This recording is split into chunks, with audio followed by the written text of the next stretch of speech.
Okay, welcome back to my YouTube channel. I'm back in Australia. I landed about midnight last night and didn't get home till about 2, so I'm absolutely wrecked, but I've been seriously enjoying providing value to you guys through these YouTube videos, and I really wanted to keep the ball rolling, so we're going to jump straight back into this week of videos. So today we're going to be talking about the business side of photography and filmmaking, and specifically getting your first client, which is always the hardest part, because before you've got your first client, you've got no proof of concept, you've got no connections, you've done no networking, you're sort of out in the open with no leads and no real job connections. So getting that first client is always the absolute hardest part. But once you get the first, the second usually rolls off the first if you do well enough, and then 2 turns into 4, 4 turns into 8, and before you know it, you're working full time if you're good enough. So I'm going to break this down into 5 steps that I've found in my example of how I went from not working full-time to working full-time as a freelance filmmaker, and sort of give you guys an overview of how these steps can help you go from, 0 to full-time.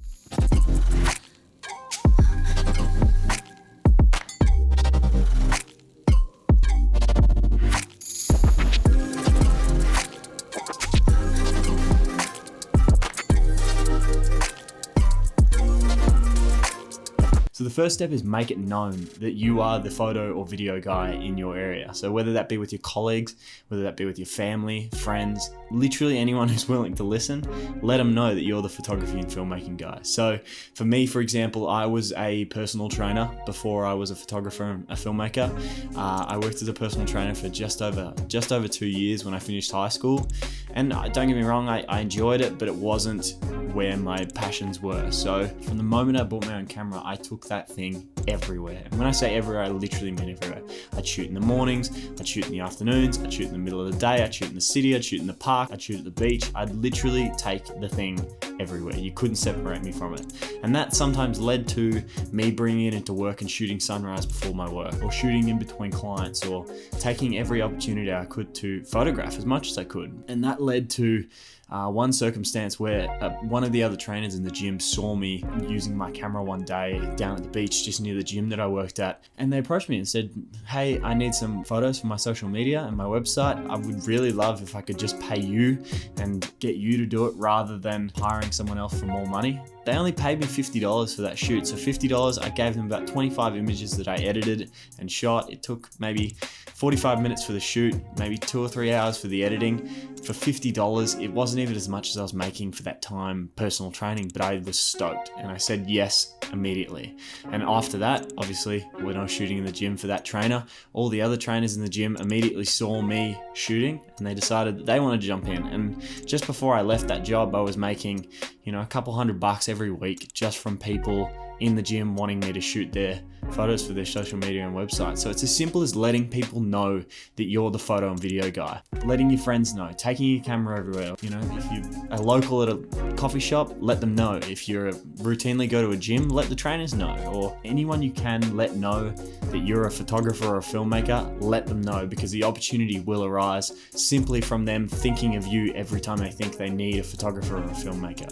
Step 2 leads off this, and that's work for free. I'm so sick of this idea that, you're worth your value, because your value is only interpreted by what people are willing to pay you. So if you think your value is $200 per hour, but no one's paying you $200 per hour, your value is not $200 per hour. Your value is less than $200 per hour. So you need to find where that value lies. And if no one's paying you, then your value is 0. So use that, work for free, overproduce, and add value where you can, and take that opportunity. I'm a perfect example of this. My first job as a filmmaker was for free. It happened as I was coming home from Canada. I'd been living in Canada for 4 months. Before I left, I quit my job. I sold my car. I sort of left on a very strong note, thinking that I was going to come back and be able to work as a photographer or a filmmaker, or even on Instagram, trying to make some sort of full-time money, but I wasn't. And I got home and I was really worried about, what I was going to do for work. I didn't want to go back and get my job. I didn't want to have to get a part-time job. I really wanted to work, and I had just enough savings to last me about a month. And I was like, okay, I'm going to let everyone know that I'm available to work for them. So I set up Facebook ads. I let my brothers know. I let my family friends know. I let my friends know. I let everyone that I could know that I was available to shoot. And thankfully at the time, my brother was rowing at a high school in their senior program. And if you're from Victoria, you'll know that Victorian schools take their rowing videos extremely seriously. Just because I had a camera and I had a drone, the coach of the rowing program approached me and said, "Tom, can you film our rowing video?" And I said yes immediately. I said, "I'll do it for free. I'll come down to," there was about a week left in the season, and I said, screw it. I came down, I shot every single session that week. I edited it over the weekend, returned it to them on the following Monday with a week's shooting, a weekend editing, and they loved it. The school loved it, the kids loved it, the rowers loved it, everyone loved the video. And the following weekend, before they'd go to Head of the River, the coach approached me again and said, "Tom, I want to pay you $300 to document Head of the River Day and make a video out of Head of the River Day." And immediately I said yes. Now, Head of the River Day, it's 2 days. I had to drive up Friday, I had to shoot all day Friday, I had to stay overnight, so I had to find accommodation, I had to shoot all day Saturday, and then they wanted the video on the Monday. So I had to go home, edit all through Saturday night, edit all Sunday, and return it to them on Monday. So it's definitely not a job that's worth $300, but I said yes immediately. And just from that one job, I returned it to them on the Monday and they loved it. But not only this time did they love it, it went quote unquote micro viral in that community. And from that one job, I've been able to gain, that school is now one of my biggest clients. I've been able to gain jobs from people, all sorts of businesses, from real estate agents to, high schools to universities to small businesses. It's all come off the back of that one job that I decided to do for free and then take another job that was $300. And now I'm able to work full time. So always say yes to the opportunity to work for free if your value is still not there. So right now, if I wanted to shoot a wedding, for example, which I'm trying to get into, I would offer that service for free. But if I'm going to shoot a sports film, for example, I would not do that for free because that's something that I already have. So even if you've already broken into the industry and you're trying to work as a filmmaker and you've got a little bit of experience, you've done a few jobs, you've gained a little bit of a portfolio, maybe there's a certain genre that you haven't gotten into. So offer your services for free. It's sort of a way to build a proof of concept and then take that into that industry and get paid for that work. So it's a good way not only for beginners, but also for people that are a little more experienced wanting to break into something new in their particular genre. The third thing is create work that relates to the industry that you're wanting to get into. For example, for me, I'm really wanting to get into the travel niche. I want to start working when I travel. I want to approach tourism boards, approach resorts, and be able to work whilst I'm traveling. But I don't have the proof of concept yet to do that and send emails off to these clients and approach them offering my services. So what I do is I travel out of my own bank account. For example, the Hawaii trip, with the exception of one free day with Go Blue Ocean Adventures, which I'll chuck their link down below. If you're ever in Kauai, hit them up, they were amazing. But with the exception of that free day that they offered me, that trip was entirely out of my pocket.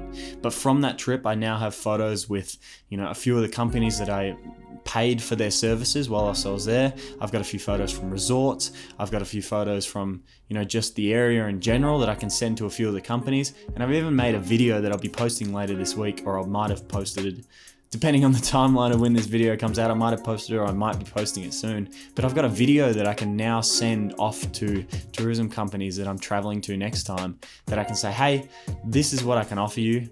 This is, I want to work with you. This is what I can offer. And that might turn into paid work down the line and possibly paid travel, which could be awesome. So if you get the opportunity, or if you're wanting to break into a particular genre or niche, create content that relates to that genre, even if you have to do it out of pocket. So even if it's costing you money, develop a proof of concept, develop videos, create things that can allow you to get into that genre of the industry. So don't be afraid to create content out of pocket. Step number 4 is develop your email pitch.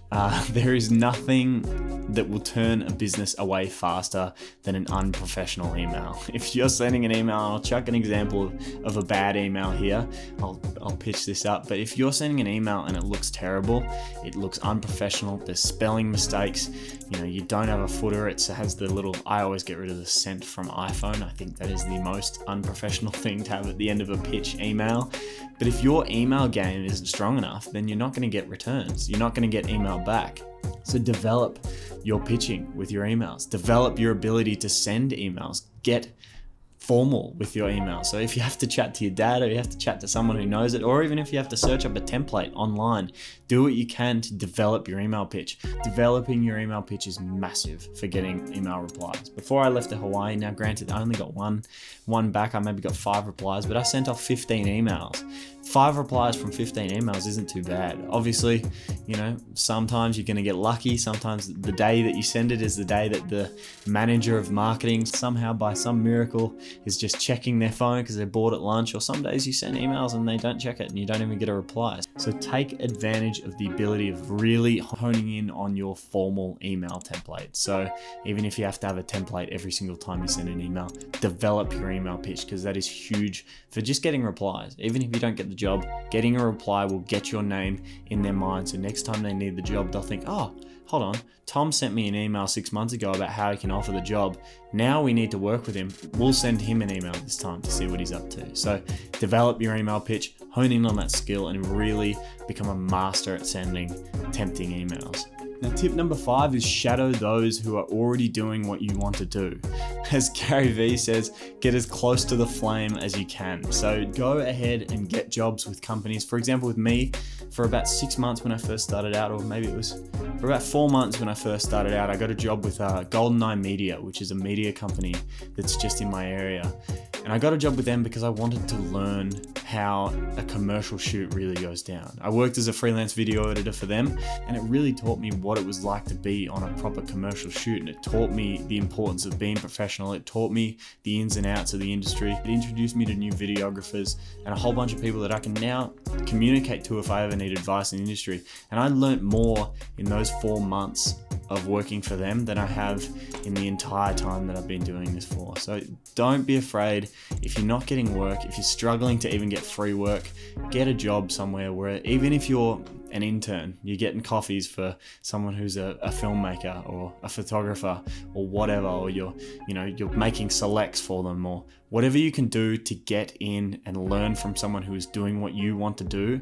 That'll help you massively, and it'll help you learn more than any university or any course could possibly help you. So shadow those that are doing what you want to be doing. Now, bonus tip here is take advantage of the networking that you've already done. If you're 25 years old, or if you're like me and you're 21, you've been to university, you've been to high school, you've been around the world, you've done things that, you've met people, you've had friends have parents have friends, you've got a lot of contacts already. Have a think about the people that you already know. For example, you might be friends with the manager of marketing at some big company, and that way you can send them a text straight away and say, look, maybe you're not looking for a videographer at the moment, but I'm trying to get into this industry. If you're ever interested in hiring someone for a particular job, reach out and get them in your mind, because next time they need that sort of thing, they'll think of you rather than trying to find another photographer. And that has been getting your first client as a photographer or a filmmaker. So I hope this has provided a little bit of value. I hope you guys can go out into the world and start working as a freelance photographer or filmmaker, or even if you've been doing this for a while, I hope these tips sort of help you get a little bit more work this year. I'll add in here, if you guys want to follow me on Instagram, please, I'd really appreciate it. And if you've enjoyed this video at all, give it a like, subscribe. I would appreciate it more than you know. And add down below in the comments if you want to see more videos like this, or if you want to see tutorials, or even if you just enjoyed this video. If you enjoyed it, if it was entertaining in any way, let me know in the comments, because I'd really appreciate hearing from you guys. So yeah, again, if you've enjoyed this video, I'll see you guys next time.